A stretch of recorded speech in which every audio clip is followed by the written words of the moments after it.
Everyone, मैं हूँ अर्चना और स्वागत है एक बार फिर से आप सभी का मेरे यूट्यूब चैनल पे। और अभी फ़िलहाल मैं पहुँच चुकी हूँ उज्जैन में। और उज्जैन अगर किसी चीज़ के लिए सबसे ज़्यादा फेमस है वो है यहाँ के ज्योतिर्लिंग, महाकालेश्वर ज्योतिर्लिंग। तो अभी मैं भी आ चुकी हूँ महाकाल के दर्शन करने। और महाकाल के दर्शन करने का मैं बहुत दिनों से सोच रही थी, लेकिन वो कहते हैं ना कि जब तक भोलेनाथ आपको नहीं बुलाते तब तक आप उनके दर्शन नहीं कर पाते हैं। तो फिलहाल अभी मैं आ चुकी हूँ मंदिर के प्रांगण में। और चलिए आज के इस वीडियो में मैं आपको बताने वाली हूँ कि अगर आप भी महाकाल के दर्शन करना चाह रहे हैं तो आप यहाँ तक कैसे आ सकते हैं। वीडियो को पूरा देखिएगा क्योंकि इस वीडियो में मैं आपको बहुत सारे इन्फॉर्मेशन शेयर करने वाली हूँ और वो इन्फॉर्मेशन आपके लिए काफ़ी हेल्पफुल होंगे। चलिए तो सबसे पहले बात करते हैं कि महाकाल के दर्शन के लिए उज्जैन कैसे पहुँचा जाए।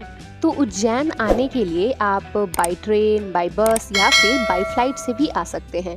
अगर आप बाई फ्लाइट से आना चाह रहे हैं तो आपको इंदौर एयरपोर्ट पे आना होगा और वहाँ से बस लेके आप उज्जैन आ सकते हैं। अगर आप डायरेक्ट ट्रेन से आना चाह रहे हैं तो देश के मेजर सिटीज से डायरेक्ट ट्रेन भी अवेलेबल है उज्जैन रेलवे स्टेशन के लिए।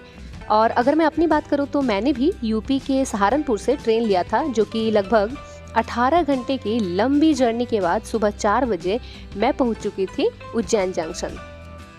अभी सुबह के 3:30 हो रहे हैं और मैं पहुंच चुकी हूँ उज्जैन। तो अभी यहाँ से हम लोग जा रहे हैं रूम की तलाश में। एंड सुनने में तो ऐसा आ रहा है कि काफ़ी भीड़ हो रखी है यहाँ पे, क्योंकि आज है सैटरडे। तो वीकेंड पे सैटरडे, संडे एंड मंडे को काफ़ी भीड़ रहती है। एंड वैसे भी सावन का महीना है तो भीड़ रहना तो बनता है। देखते हैं कितना टाइम लगता है हमें दर्शन करने में। बहुत से श्रद्धालु डायरेक्ट उज्जैन आने के बाद वो सिप्रा नदी के किनारे आते हैं और इसी नदी में स्नान करने के बाद, क्योंकि नदी के पास में ही मंदिर स्थित है, तो इस नदी में स्नान करने के बाद वो महाकाल के दर्शन को चले जाते हैं। हालांकि उज्जैन में आपको काफ़ी किफ़ायती रेट पे धर्मशालाएं मिल जाएंगी और काफ़ी इजीली होटल्स में मिल जाता है। ये जो सामने आपको एक धर्मशाला दिख रहा है, यहाँ के रूम्स काफ़ी अच्छे हैं और जिसमें आपको 1000 से 1200 में ईजिली अच्छा सा रूम मिल जाएगा। तो आप चाहें तो यहाँ से अपनी प्री बुकिंग कर सकते हैं। जैसे ही आप उज्जैन रेलवे स्टेशन के बाहर आएंगे तो यहाँ बाहर आपको बहुत सारे ऑटो वाले मिलेंगे, जो अगर आप पहली बार आ रहे हैं उज्जैन तो वो यात्री देख के अपना चार्जेज बताते हैं। लेकिन आपको आपकी जानकारी के लिए मैं बता देती हूँ, आप स्टेशन से निकल के जब मंदिर की तरफ जाते हो तो वहाँ पे बहुत सारी यहाँ पे ऑटो चलती रहती है, जिसका किराया है 20 रुपये पर पर्सन। वैसे तो मैं महाकाल की नगरी उज्जैन में अकेले ही आई थी, सोलो ट्रैवल करने आई थी, लेकिन मुझे कुछ लोग मिल चुके हैं। जैसे ही मैं स्टेशन पर उतरी तो मुझे 2 लड़कियाँ मिली। दे आर फ्रॉम गुजरात, बड़ोदरा से आई हुई हैं। फिलहाल जिनके साथ मैं जा रही हूँ महाकाल के दर्शन करने। और हमारे नाम भी काफ़ी सिमिलर है, मतलब काफ़ी भक्ति में माहौल हो चुका है। अर्चना, आरती एंड पायल। ओके, तो अभी सुबह के 5 बज रहे हैं ना ऑलमोस्ट। यस, अभी सुबह के 5 बज रहे हैं और हम लोग निकल चुके हैं महाकाल के दर्शन करने। देखते हैं कितना टाइम लगेगा। वैसे मुझे भीड़ तो अभी से ही दिख रही है एंड काफ़ी एक्साइटमेंट वाला माहौल होने वाला है। एक्साइटेड तो खैर बहुत ही ज़्यादा है। बहुत दिनों से सोच रखा था उज्जैन आने का महाकाल के दर्शन में।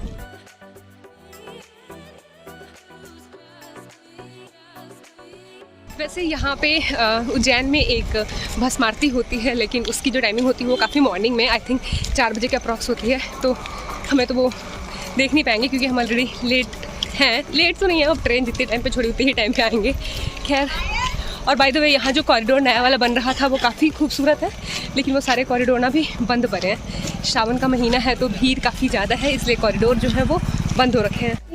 देखते हैं मंदिर में कितना टाइम लगता है। अभी कुछ लोग जो भस्म आरती से निकल के आ रहे हैं उनसे मैंने पूछा कि कितना टाइम लगेगा, तो दे आर सेइंग कि इट विल टेक ऑलमोस्ट 2 से 2.5 घंटे। तो अगर अभी जा रहे हो तो लगेंगे। तो बस वही है, जल्दी चल रहे हैं ताकि मंदिर पहुँचे और दर्शन हो। सही रेट लगा दो, बस ले लेंगे, क्या दिक्कत है। आप मेरी दुकान से नहीं, कहीं से भी ले लो, आपको 100 रुपये फूल प्रसाद मिलेगा। और यहाँ पे जो फूल, बेलपत्र और प्रसाद मिलता है तो ये एक ही साथ आपको 100 रुपये में पूरा पैकेट इनका मिलता है। तो अभी जस्ट आरती खत्म हुई है। जैसे ही हम लोग यहाँ पे आए ना, जहाँ फूल प्रसाद की दुकान है वहाँ पे आए तो हमें पता चला कि आरती खत्म हो चुकी है। तो फ़िलहाल हमने दुकान से प्रसाद लिए हैं और फूल बेलपत्र लिया है और वही चढ़ाने अभी जा रहे हैं। एंड जहाँ से आप प्रसाद लेते हो वहीं पे आप अपने शूज़ उतार दो, साथ ही साथ आपके पास जो भी लगेज वगैरह है उसको आप वहीं पे उतार दें, क्योंकि अंदर ले जाने की ले तो जा सकते हो लेकिन फिर अंदर लॉकर वगैरह में रखनी पड़ेगी। तो इससे ज़्यादा अच्छा है कि आप जहाँ से प्रसाद लेते हो वहीं पे चीज़ें अपनी जमा कर दो और बस साथ में फूल और बेलपत्र प्रसाद लेके जा सकते हो मंदिर में। और अभी शायद बारिश थोड़ी थोड़ी तो हो रही है, तो इसलिए हमने छतरी भी अपने साथ ले ली है ताकि बारिश आए तो ज़्यादा दिक्कत ना हो हमें। ये रहा महाकालेश्वर दर्शन करने का प्रवेश मार्ग और इसी रास्ते से आपको यहीं से मंदिर दिखना शुरू हो जाता है और भीड़ आप देख सकते हैं, जबकि अभी सुबह के 5:30 ही हो रहे थे और 5:30 से ही काफ़ी भीड़ थी। और ये पूरा कॉरिडोर का भी सीन आपको दिख रहा होगा वीडियो में। जैसे ही आप मंदिर की तरफ जाएंगे ना, तो मंदिर की तरफ जाते टाइम आपको ये बहुत बड़ी बड़ी मूर्तियाँ भी देखने को मिलती हैं इसी रास्ते में और कुछ इस तरीके से आप पहुँच जाएंगे महाकाल के प्रांगण में।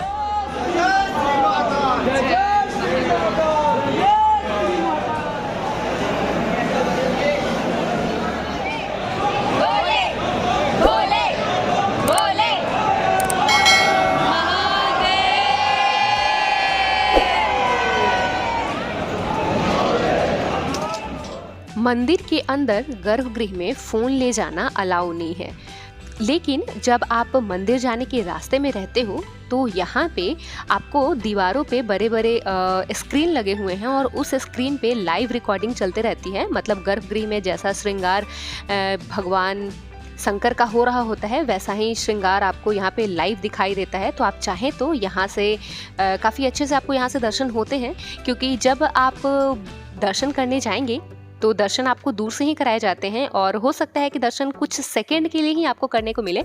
तो इसलिए जब आप लाइन में रहें तो इन दीवालों पे जो स्क्रीन लगी हुई है यहाँ देखते हुए चलें कि अंदर भगवान शिव जी का कैसा कैसा श्रृंगार हो रहा है। वैसे यहाँ जो आपको इतनी भीड़ दिख रही है, मतलब डिस्टेंस तो काफ़ी कम ही है, लेकिन मंदिर के अंदर जाने से पहले काफ़ी जो पूरा ये प्रांगण है ना, तो इसमें बहुत बार आपको मुड़ के जाना होता है। मतलब बहुत सारी लाइनें बनाई गई हैं और आपको हर एक लाइन से पास होते हुए जाना है। तो इसलिए भी यहाँ पे आपको काफ़ी ज़्यादा भीड़ दिख रही होंगी और ज़्यादा वक्त भी लगता है। ऐसे आई थिंक 12 से 13 ऐसे लाइनें बनाई गई हैं जिनसे होके आपको अंदर मंदिर में जाना होता है।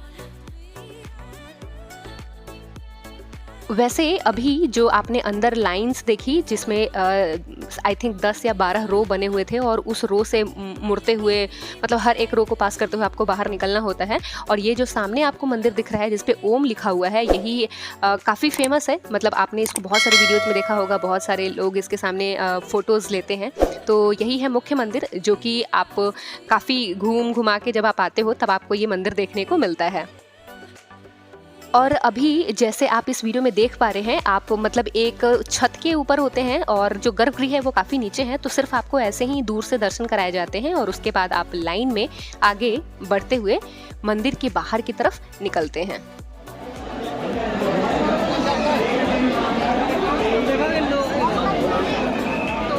अभी जस्ट मैंने महाकाल के दर्शन कर लिए हैं और महाकाल के दर्शन करने के बाद जैसे ही आप बाहर निकलते हो, यहाँ पे एक काउंटर है जहाँ से आप रक्षा सूत्र बंधवा सकते हो। तो फिलहाल मैं रक्षा सूत्र बंधवाने के लिए यहाँ पे खड़ी हूँ।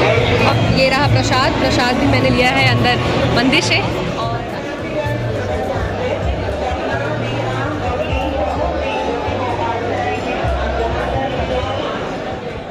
महाकालेश्वर ज्योतिर्लिंग के पास में ही जैसे ही आप मुख्य मंदिर से निकलेंगे तो उसके आसपास आपको कई छोटी छोटी ऐसी मूर्तियां दिखाई देंगी, जिसमें कि शिव जी की, भगवान विष्णु की, भगवान हनुमान जी की और भी बहुत सारी देवी देवताओं की मूर्तियां हैं यहाँ पे। तो आप वहाँ भी ज़रूर दर्शन करें और इस तरीके से आप अपनी जो उज्जैन महाकालेश्वर के दर्शन हैं उसको आप इस तरीके से कंप्लीट कर सकते हैं और फिर मंदिर के प्रांगण से बाहर निकल सकते हैं। अब क्योंकि मैंने महाकाल के दर्शन कर लिए हैं तो यहाँ पे ज़रूर मैं कुछ टिप्स आपसे शेयर करना चाहूँगी। और सबसे पहली जो टिप यही रहेगी कि जो मंदिर में एंट्री करते हैं वो दो तरीके की एंट्री है, एक फ्री एंट्री है और दूसरी जो एंट्री होती है वो पेड एंट्री होती है। तो मैंने, क्योंकि मैं बहुत सुबह में आई थी यहाँ पे ऑलमोस्ट 5 बजे, और मतलब 5:30 से हम लोग लाइन में लगे और 6:10 पे हमारे दर्शन कंप्लीट हो गए। तो मैं तो यही सजेस्ट करूँगी कि आप फ्री एंट्री में ही जाओ। अब यहाँ पे ना कुछ डिफरेंस होते हैं, मतलब पेड एंट्री और फ्री एंट्री के कुछ डिफरेंसेस हैं। अगर आप पेड एंट्री में भी जाते हो तो आपको दूर से ही दर्शन करने हैं और फ्री एंट्री में जाते हो तो आपको लाइन में लगना पड़ता है। हाँ, मतलब भीड़ के अकॉर्डिंग डिपेंड करता है कि 1 घंटे लगेंगे या फिर 1.5 घंटे लगेंगे। दर्शन काफ़ी अच्छी हुई है और दर्शन करने के लिए आपको मतलब दूर से ही दर्शन होते हैं, दूर से ही आपको शिवलिंग जो है वो दिखाई देते हैं और उनके दर्शन आपको करने होते हैं। और यहाँ पे एक, मैंने पहले भी बताया कि यहाँ पे एक भस्म आरती होती है, लेकिन भस्म आरती के वक्त आपको गर्भगृह में जाने की अनुमति मिलती है, लेकिन उसके लिए आपको एक्स्ट्रा मतलब स्पेशल बुकिंग करनी पड़ती है, जो कि 750 रुपये की बुकिंग रहती है। और उस बुकिंग में आपको मंदिर की तरफ से ही कपड़े भी दिए जाते हैं। जो पुरुष होते हैं उनको धोती पहनना होता है और महिलाएं जो होती हैं उनको साड़ी पहन के गर्भगृह में एंट्री मिलती है। सिर्फ साड़ी और धोती पहन के ही गर्भगृह में आप एंट्री कर सकते हो। और भस्म आरती के टाइम पे आप शिवलिंग को छू भी सकते हैं। तो जी हाँ, कुछ इस तरीके से आप भी अपनी यात्रा, महाकाल की यात्रा को कंप्लीट कर सकते हैं। तो मुझे उम्मीद है कि जो भी इन्फॉर्मेशन मैंने वीडियोस में दिए वो आपके लिए हेल्पफुल हुई होंगी एंड इससे आपको मदद मिलेगी जब भी आप अपना यात्रा प्लान करना चाहते हैं महाकाल का। तो आज की वीडियो बस यहीं तक रखती हूँ। और अगर आपको मेरी वीडियोस इन्फॉर्मेटिव लगती हैं, मैंने जो भी कंटेंट शेयर किए हैं, जो भी इन्फॉर्मेशन शेयर किए हैं, वो अगर आपके लिए हेल्पफुल होती है तो वीडियो को लाइक और शेयर करना ना भूलें। साथ ही साथ अगर आप भी मेरे चैनल पर नए हैं, अभी तक आपने मेरे चैनल को सब्सक्राइब नहीं करा है, then please to subscribe my channel and बने रहें मेरे चैनल पे ताकि इसी तरीके की और भी वीडियोस मैं लाते रहूं और आप भी मेरे साथ करते रहिए भारत भ्रमण।